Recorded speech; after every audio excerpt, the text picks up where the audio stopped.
Kita berdoa, kasih karunia dan damai sejahtera dari Allah Bapa dan dari anaknya Tuhan Yesus Kristus menyertai kamu sekalian.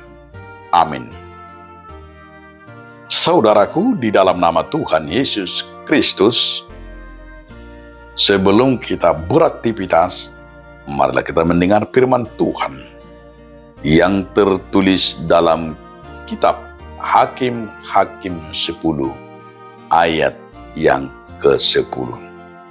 Lalu berserulah orang Israel kepada Tuhan, katanya, kami telah berbuat dosa terhadap Engkau, sebab kami telah meninggalkan Allah kami, lalu beribadah kepada para Baal. Saudaraku, judul renungan kita hari ini, pertobatan. Pertobatan itu adalah penyesalan. Pertobatan itu adalah hidup baru. Pertobatan itu adalah berubah 180 derajat.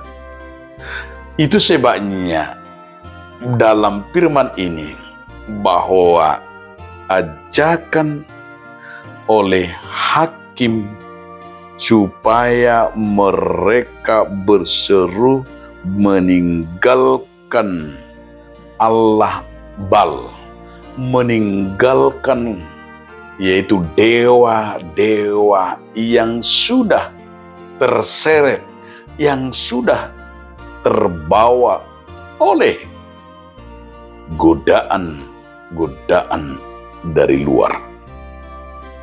Bahkan karena itu sebabnya kita melihat godaan itu yang membuat mereka meninggalkan Tuhan, meninggalkan Allah, dan begitu banyak artinya kesalahan-kesalahan, begitu banyak dosa-dosa, begitu banyak kita lihat mereka selalu menyakiti Tuhan. Mereka lupa siapa Tuhan, lupa akan karunia, termasuk mereka lupa dalam setiap pertempuran, setiap mereka perang, lupa siapa yang beri kemenangan.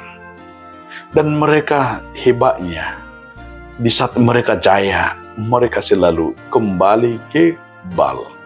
Itu yang paling mengerikan bagi sifat mereka. Maka Tuhan berkata dari firman ini, maka mereka berseru kepada Tuhan karena mereka sudah mengalami penderitaan. Seruan mereka itu, mereka berkata, kami sudah berbuat dosa.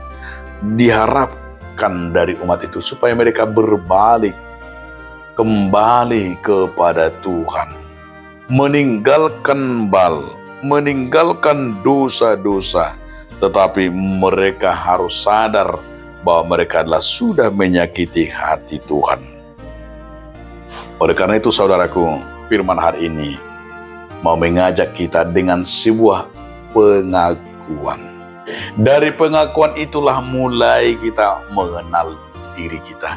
Dari pengakuan itulah kita mau berubah. Semua ingin berubah. Perubahan itu akan membuatmu hidup semakin disiplin. Perubahan itu membuatmu makin orang yang maju dan berkemenangan. Berubahlah, jangan lagi senang terlambat.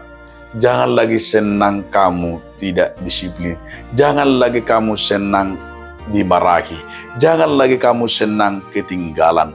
Tetapi berubahlah seperti apa yang diharapkan firman Tuhan hari inilah, berubah ke jalan yang benar, supaya Tuhan segitu bahagianya, Tuhan akan memberkati, dan Tuhan mengaruniakan berkat bagi orang-orang yang berubah, yang kembali ke jalan Tuhan. Dan ini yang menjadi harus kita garis bawahi, bahwa Tuhan menginginkan kita berubah. Karena manusia itu pasti ada kesalahannya, ada dosanya, ada kegagalannya. Tidak ada manusia yang sempurna. Tapi manusia itu harus berubah. Harus kembali ke jalan yang benar. Itu sebabnya firman ini mau mengajak kita, berubahlah supaya akan kamu mendapat hidup yang kekal. Amin. Terima kasih Tuhan atas firman yang mengingatkan kami agar kami berubah kembali ke jalan yang benar. Amin.